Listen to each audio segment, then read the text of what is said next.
Well, folks, how you doing? Figured to get back on here.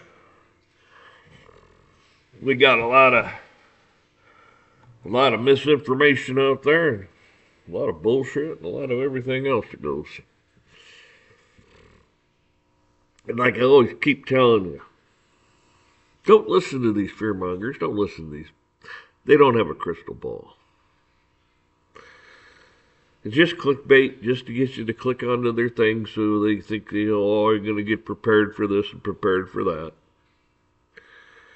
The best preparing anyone can do in their entire existence, in their entire life, is prepare their soul, prepare their heart to meet God, to get written in the book of life, the Lamb book. That's the best preparation you could do. The very best.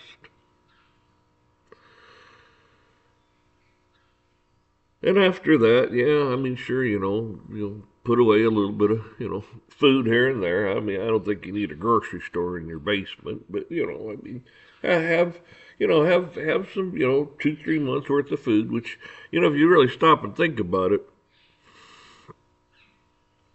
depending on where you live and so on and so forth, take all that into consideration.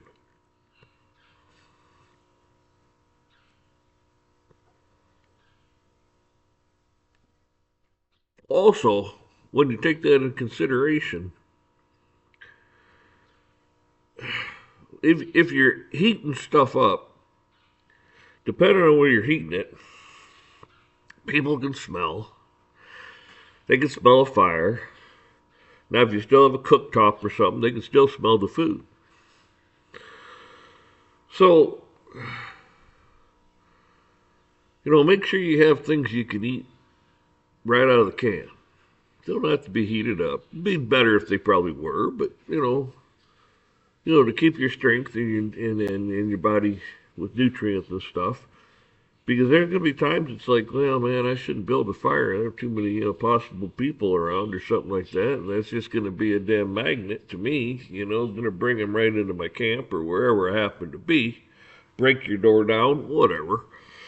Because you have something they want, food. Just remember that.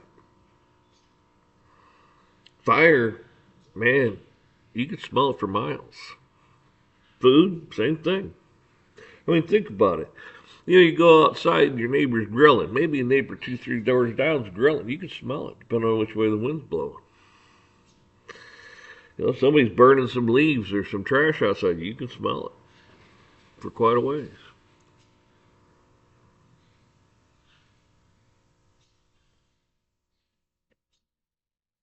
I mean, this is not rocket science, people. Just go with your own experiences in life, and you'll come to your own conclusions on a lot of things.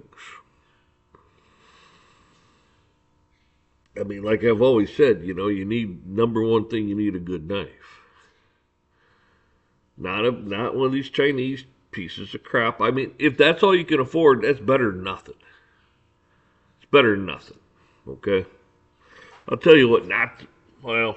If you can, just be mindful of things. Okay, here's a real piece of crap.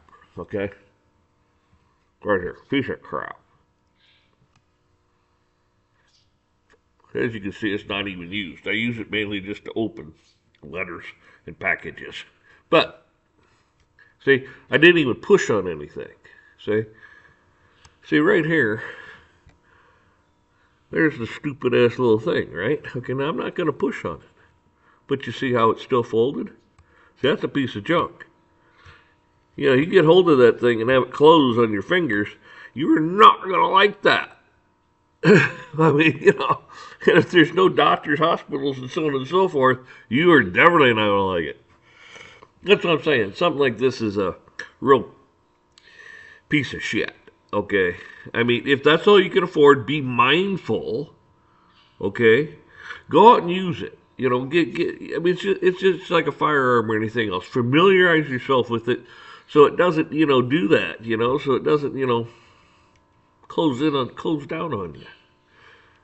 You know, I mean, maybe get a screwdriver in here and pry it a little bit, and maybe make it so it lines up a little better. You know, maybe you could tune it a little bit. I've never messed with it because it's just a piece of junk. A fixed blade is, I believe, a lot better. But you want a good steel that keeps an edge. But if you can't afford one, learn how to use a honing stone. And it doesn't have to be some great big honing stone. You can get something small. You get a handheld one. You get the ones that you just run across inside a you got two stones like so that go together, and the angle, and you just run it in. You know, I mean this thing. I mean it's sharp enough to open letters and packages. I mean that's about it. But like I said, that's not I mean, look, it looks nice enough. But it's a piece of junk. Oh, holding stones. There we go. Like right here. Say, put that up a little bit. See, that's all you need, like that. Something simple. It'll fit in your pocket. And you just take it. Well, let me grab this. I'm talking to the choir here, I know, but there might be somebody that's not. You just take this stupid thing, you put it in here, and you're folding it down. Okay, and the reason that's there is so you don't decide to take a digit. See?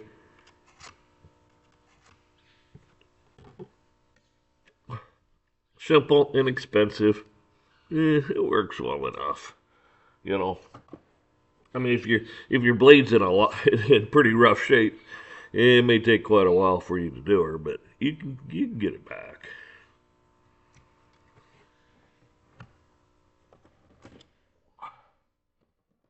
But yeah, that's what I was saying. A lot of this stuff, you know, just use your common sense. You know, use your life experiences. You don't want to be a target. That's the main thing. I mean, the best thing to be is the gray man, and you know, you just kind of like who? Yeah, I mean, you're so boring, and nobody notices you.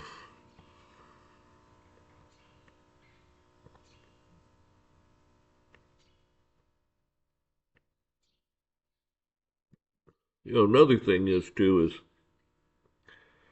depending. This is a little more off the subject, but just because the holidays have been over doesn't mean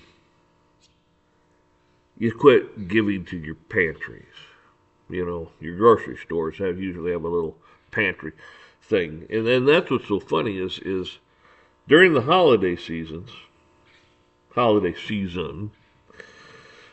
had a skid out there with the cardboard thing like watermelons or something would come in, and I always put stuff in there, and it was like I never saw the thing like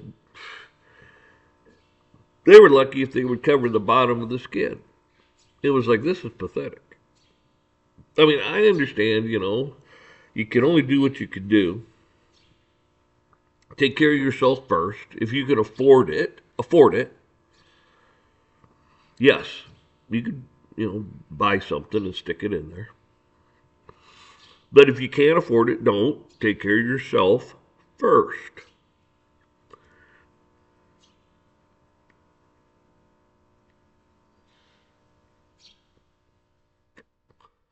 This thing like acts like it wants to go out.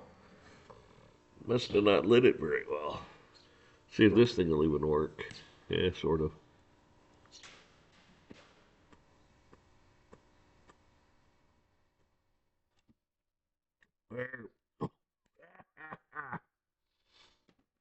So, anyways, keep giving to your pantries. Same thing with dogs, humane societies, and such. If you can afford it.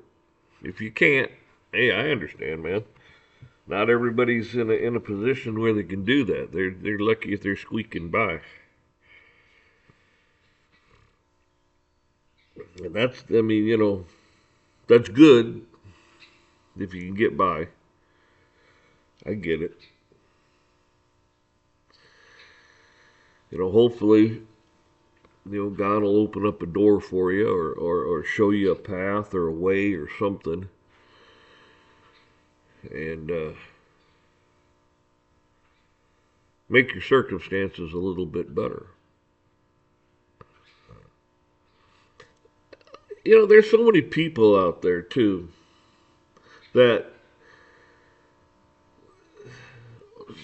older people, if they have a larger house, because the kid's gone, kids or whatever, and instead of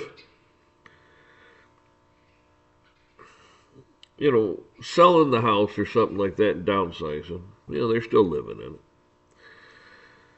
it, and the kids live in town, or grandkids or somebody. Instead of them getting rid of one of the houses or a rental house or whatever, they should just all move in together, share the expenses, and they'd find out, man, they got a little bit more money left over in their pocket.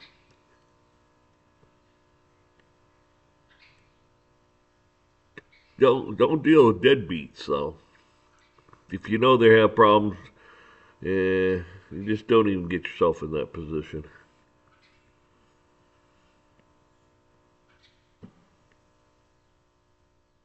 The thing of it is too is, you've got grandkids or something like that, and they're starting out in life. It's nice to have somebody young around to help you out. And on top of that, it helps them out too, because they don't have to fork the total rent, or electric bill or a water bill or something like that. You got to remember to start to be a community again.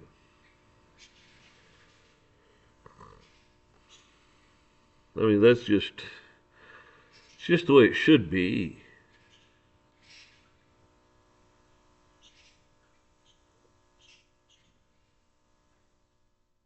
I mean, people think, oh, I need my independence, I need this, I need that. Okay, that's fine. Take a hell, these TVs anymore, they're getting pretty cheap. Buy a TV, go take a lawn chair or whatever, and go sit out in the garage. you know, uh, you got a shed out back, where you keep your mower and yard tools and stuff like that. Yeah, clean it out a little bit. Make yourself a space in there. Run a drop cord out to it or something. Hey, I got some space.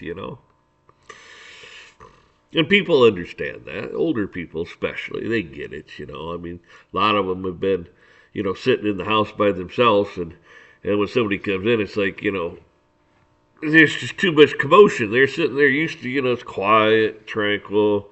They kind of do what they want when they want, blah blah blah. And all of a sudden, somebody else comes in, like a kid coming back home or a grandkid or something, and all of a sudden there's a lot of commotion going on. Some people, well, they gets on their nerves. That's all I'm saying.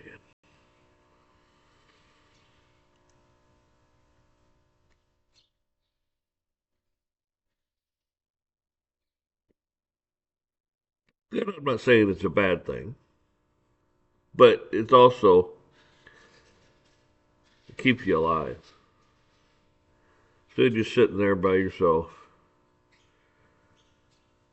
you're interacting. And sometimes it gets a little overwhelming.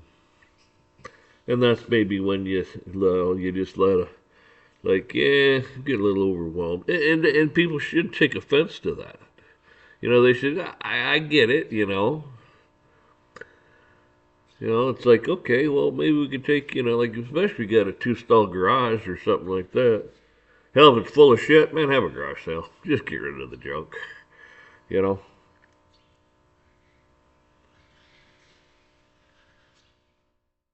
Get rid of stuff that you don't use. No, I'm going to use that someday. Well, let's see. When's someday going to be? I don't know.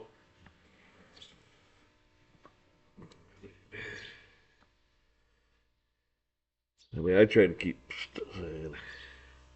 I throw a lot of stuff away. I give a lot of stuff away just because, it's like, come on, I don't need all this. Well, the shop, well, pretty much everything in here I use. Well, no, I shouldn't say pretty much. I do use everything in here, you know. But when it comes to some of the buildings out there, they start becoming a catch-all, and then it's like, how'd they get this bad so quick? So, yeah, get rid of some stuff. Maybe put some coin in your pocket. I mean, somebody might be like, "Hey, I could use one of those," or especially younger people out there. You go to Walmart and you buy junk furniture. Just junk that they what the hell they just particle board crap with some paper over it or something. Like a film over it. Yeah, it's garbage, people. Go to some auctions. Go to some garage sales and so on and so forth, and buy some actual furniture. Buy something made out of real wood. Instead of this junk. I mean, even the real wood stuff you could repair. A lot of that particle board crap, and if you fix it, it's just a temporary fix. I mean, I'm not going to say everything's that way. There are some people that are very good at what they do, and they could, make it probably better than it was. But for the most part, it's junk. It looks nice. A lot of it's just garbage. You're better off getting yourself something that's made of real wood. And my God, it's been around a long time. Why? Well, because it was well made. The heck? My dog's carrying on out there for some stupid reason. Must be somebody out there running around or a damn animal. But, yeah, consider, garage sales and auctions and things like that. Facebook Marketplace. There's a lot of people put stuff on there. What gets me is some people, they overprice things. I mean, it's like you're trying to get rid of it because it's been sitting over here in this corner for the last 10 years. And it's like, oh, that's worth, I don't know, $500 because it's, grandma's old antique, curio cabinet. It's like, well, maybe 10 years ago, 15 years ago, it might have been worth that. Now, man, you're lucky if you get $100 out of them. Hell, you're lucky if you get 50. You know why? Because people are out buying that junk. And the other thing is this. This may sound crazy.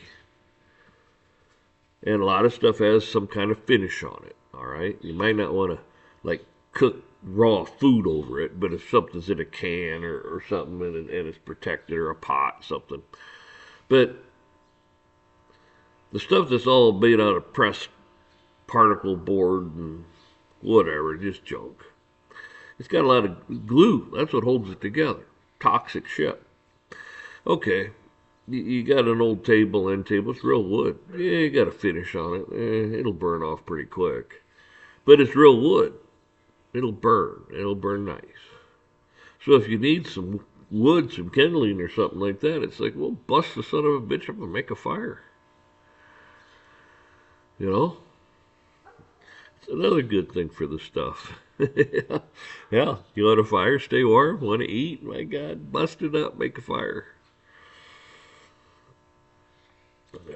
Don't be worried about it. My thing is, oh, that was grandma's. Well, you know what? If grandma was here right now, she'd look at you and say, burn the damn thing and live and survive. Sell it, get some money out of it. You know, that's what they tell you. You know, a lot of people hold stuff because it's quote sentimental, and I understand that. But if the person was alive today, they said, "Man, take care of yourself first. Get rid of that piece of junk. You know, do what you have to do with it to survive." You know, that's their first and foremost thing is they want you to be taken care of, and if that'll help take care of you for, you know, I don't know, a few days, maybe put some money in your pocket, or you got to eat or something, or stay warm, they get it. If they were alive, they would have told you to burn the damn thing or get rid of it. So, you know, don't concern yourself with some of this sentimental stuff. I know though, people get hooked on things like that, and a lot of times you like it too. It's a nice piece or whatever, and you like it. So now my phone's gonna go off and go crazy. Dog's already out there going nuts. I'll let you folks go. You have a good one. I really didn't even talk about what I got on here to talk about, but it doesn't matter. Y'all have a good one.